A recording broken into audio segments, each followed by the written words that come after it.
Good morning to one and all. Today we are talking about life history of malaria. So here we come across this life history. Already we have discussed the different pathogen, vector, carrier, mode of transmission and prophylaxis. These are the important terms. So here first time we are going to study about the life cycle of malaria. Why? Life cycle. Why we need to study life cycle? First important point. Why we need to study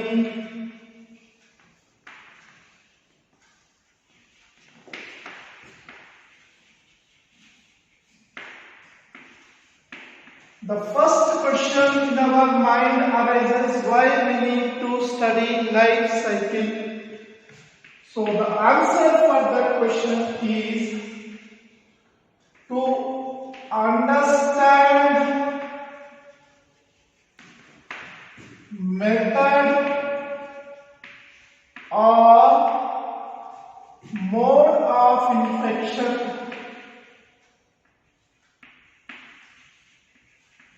So this is the first answer for the above question. The second question, to understand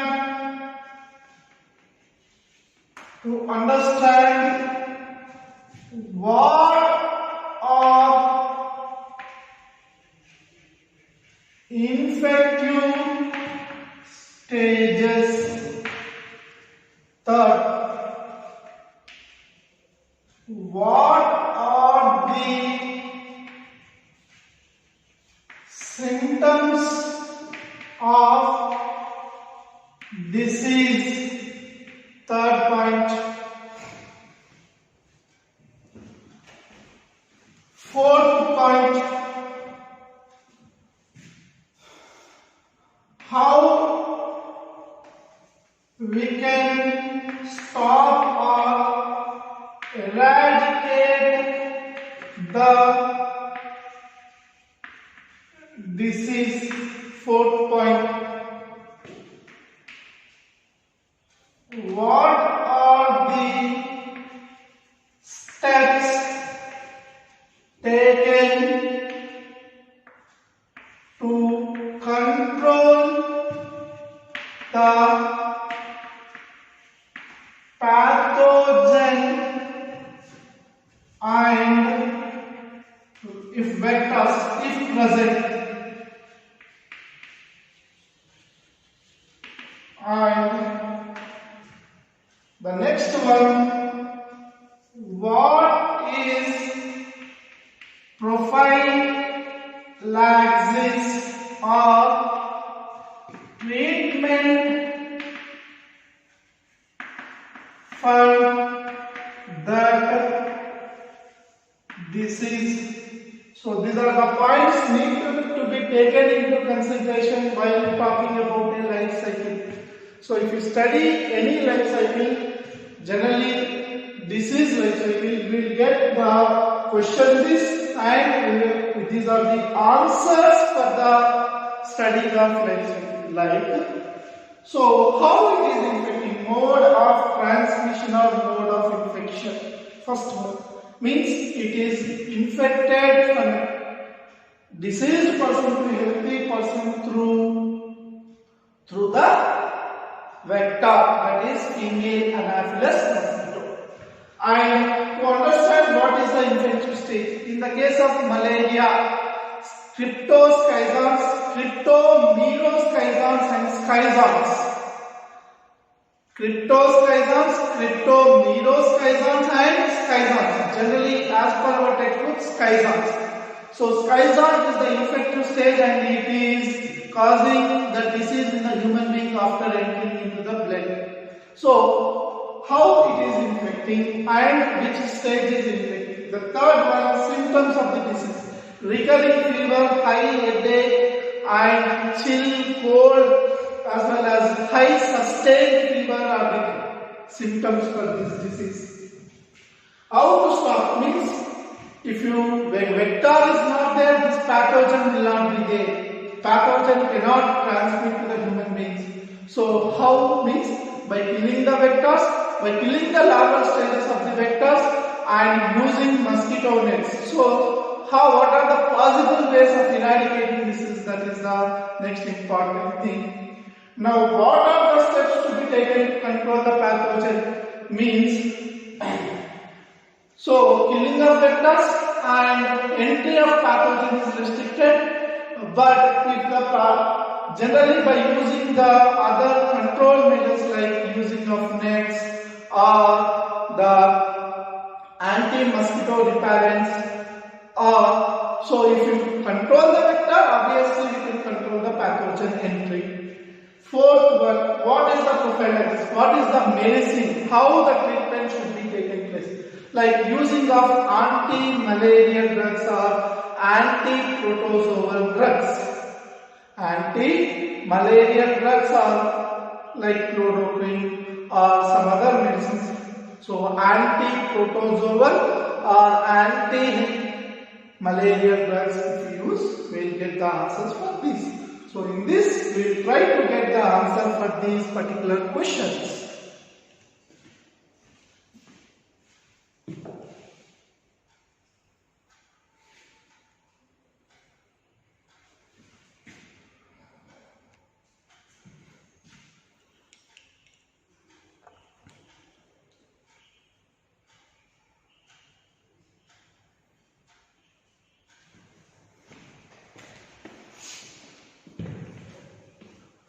Now, we will try to understand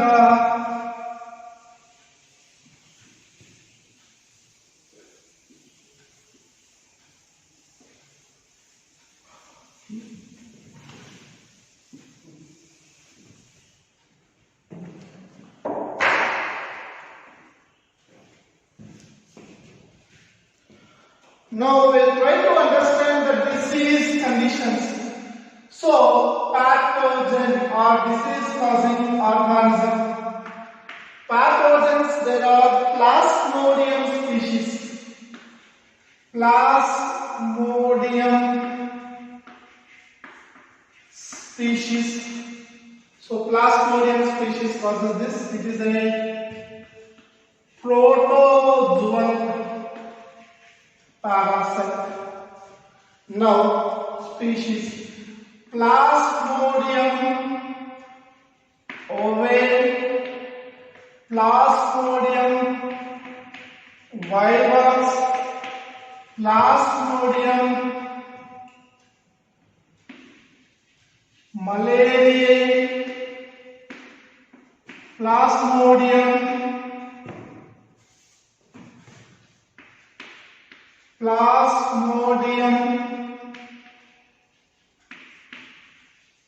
falciparum.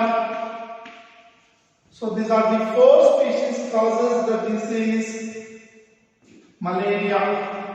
In this, Plasmodium falciparum causes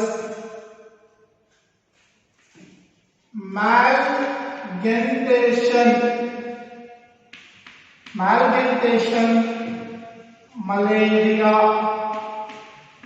Malgmentation means severe form of malgmentation malaria, malignant malaria, malignant malaria or malgmentation. Here, RBC cell clumps means combines. So it is very dangerous. And vector for this is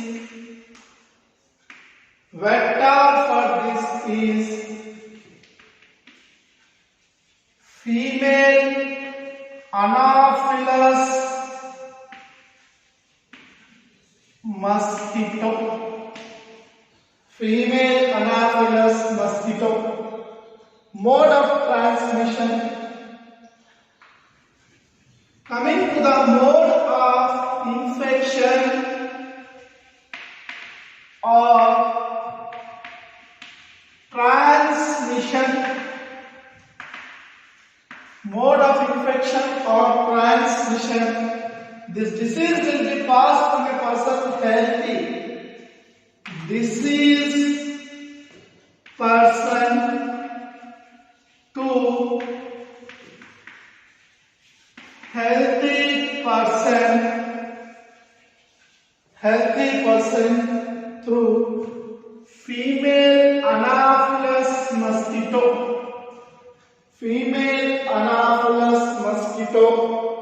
and pathogen is already we have discussed plasmodium.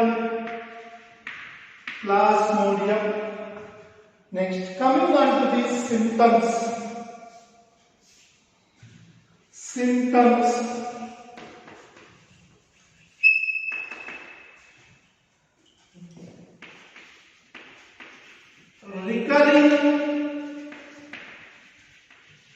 Recurring fever, chill,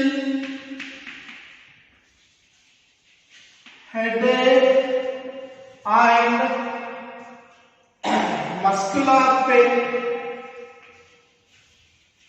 So these are the general symptoms of this particular disease. Have a look.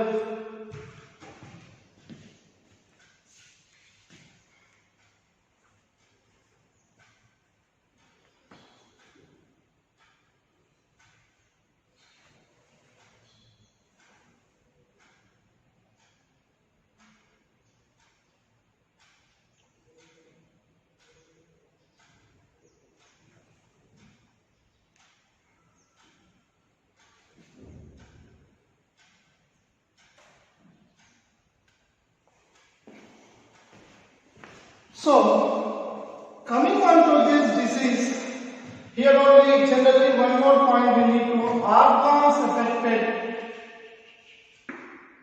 So, here liver and RBC, one point here.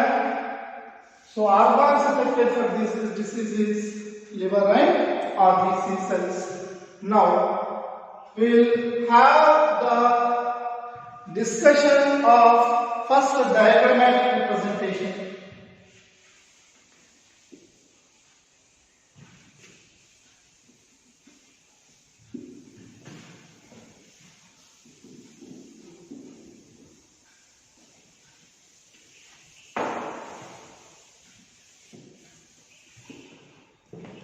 So, the life cycle of malaria occurs in two phases. Asexual phase, host is man, and sexual phase, female Anopheles mosquito.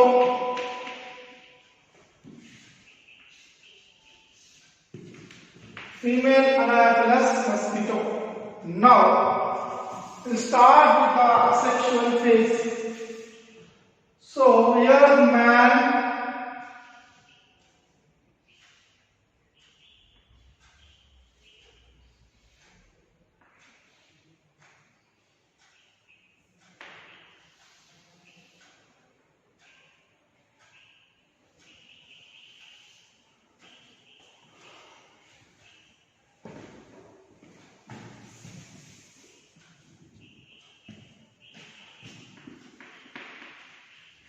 hand,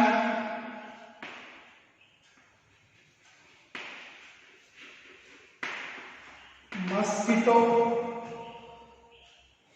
or body part.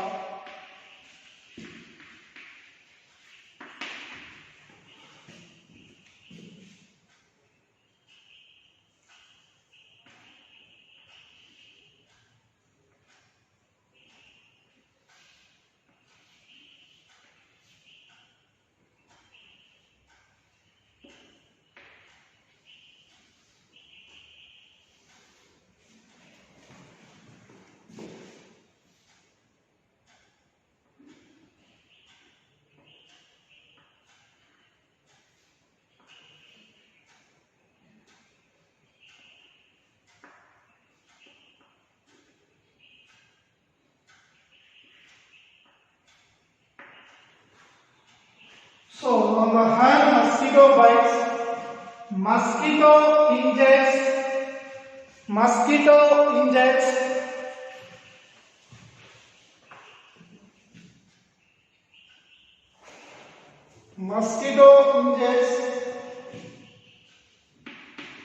sporozoites, and this will enter into the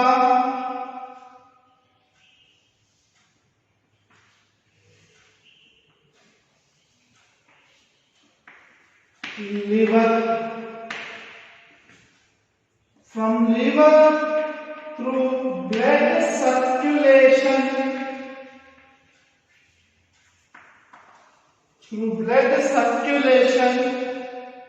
it moves into the these will develop here in the these will develop and they go and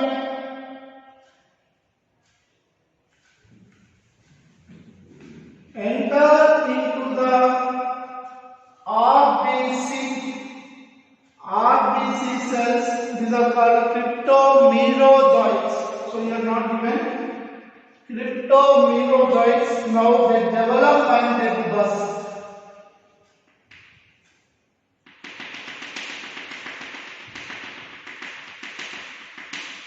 They develop and they burst and they are released into the system. So the number from here to here is more. They develop and they are released. Here the reproduction, they are doing this. Asexual, already we have discussed that this is the asexual mode of reproduction. Till sporozoites are sexual components. They enter into the liver from the blood circulation. They enter into the RBC, and from RBC they proliferate or they infect again and they release into the system. And either they enter once again into RBC or they enter into the blood. And some move again into the liver. So here they have not shown that. Okay. Once they go into RBC, again proliferation. So the cycle which enters into the RBC, which is occurring inside the RBC, erythrocytic cycle, RBC, and other than RBC, pre-erythrocytic cycle, liver, blood, and other organs. So that is called as pre-erythrocytic cycle. Once they enter into the blood, they release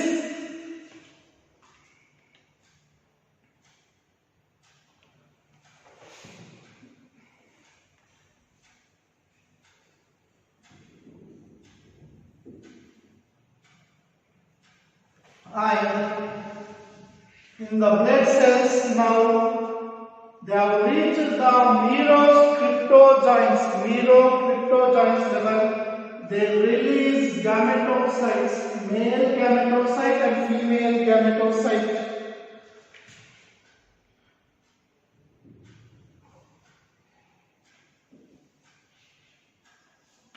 Male and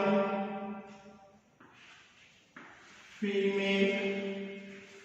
These cryptoschizones will enter by the infection when the deceased person is.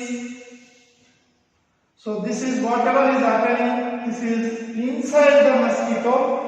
It enters into these gametocytes enter into the mosquito. when it is biting a infected person. Infected person enters. Now enters. This is female gametocyte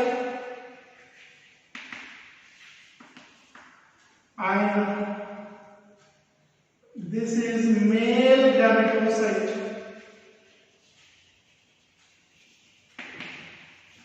This is inside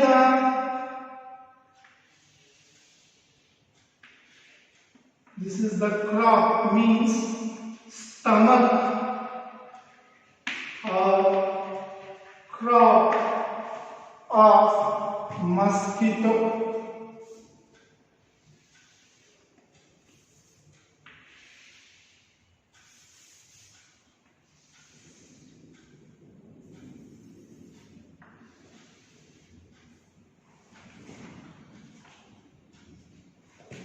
Again they move into the after cellular development to the this is salivary gland.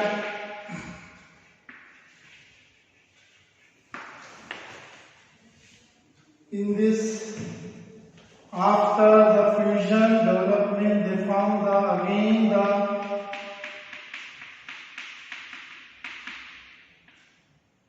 these are sporozoids, and this will include this. So here you are trying to understand that there are two hosts. One is the vector, that is female Anopheles mosquito, and it acts as the host also for sexual reproduction. Next one, human host. It also acts as a host of asexual reproduction. So in both male and female, in the female Anopheles mosquito, only female Anopheles mosquito is capable of doing that, because there is an interesting story that female Anopheles mosquito to lay eggs or proliferate their population, they need blood, because we are having a warm blooded, so it will almost do that. In the other mammals also warm blood, but only because human beings are having the warm blood and it is capable of causing diseases in only human beings. Other animals, there is no chances of malaria because of genetical nature, but human beings, because of their susceptibility and mostly affected with this disease, so they need the blood.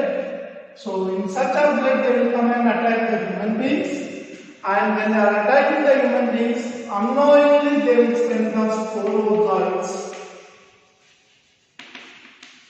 So for this identification of this oocyte stage in the 1902, Sir Ronald Ross in Secunderabad was awarded with the Nobel Prize. So what happens is, here first we will talk with the sporozoids. Sporozoids are the infective stages of malarial disease.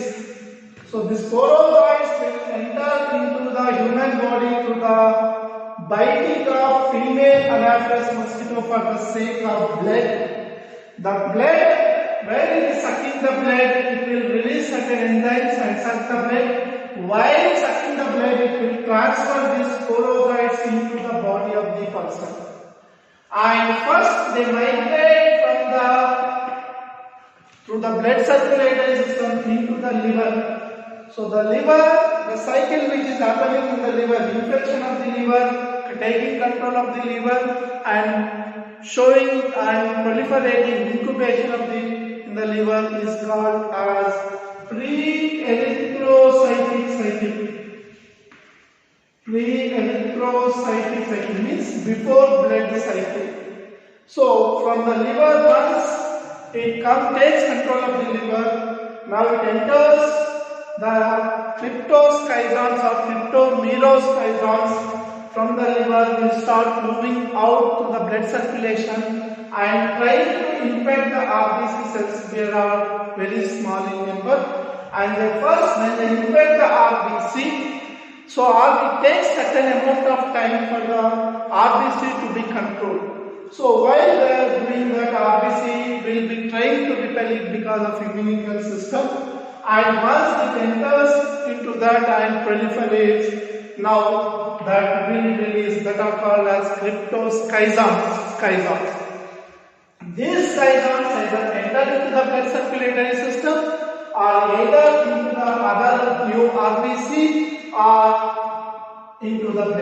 If they enter into the blood, sometimes there is a chance when there are sufficient number, blood will they try to release the hemozyme and die. So that is the poison, that is the toxin released by the malarial parasite, and if they enter into the RBC, they proliferate and now they form the gametocytes, female gametocytes and male gametocytes. These are called as cryptomerosschizons. So these will be the infective stage to the mosquito, and when at this stage when a person is bitten by the mosquito, it enters into the mosquito and the next phase of sexual reproduction takes place inside the stomach or crop of the mosquito, and now from there after completion they enter into the salivary glands and they are ready for the next person to be infected. So here one more important thing is they will release a toxin called as hemozoin, means blood coagulating toxin, and they combine to RBC cells because of nature. So this is the most dangerous stage in the human beings, and it generally infects that when the hemozyme is released, the person will be suffering from severe recurring fever, headache and chill conditions. And when this enters again this passage, so this is a very important one mark question. Very important one mark question to PUC second 2020. This question was there in the final examinations. So this is how the transfer takes place. Profile like this is the medicine is anti-protozoan or anti-malarial drugs like chloroquine. Chloroquine is the medicine used for this. Chloroquinone is the drug used for this. This is derived from the Cinchona officinalis. Quinine. The drug is the quinine derived from this, which is useful for malaria. So the remaining topic we will see tomorrow, and we will continue with the tomorrow's class.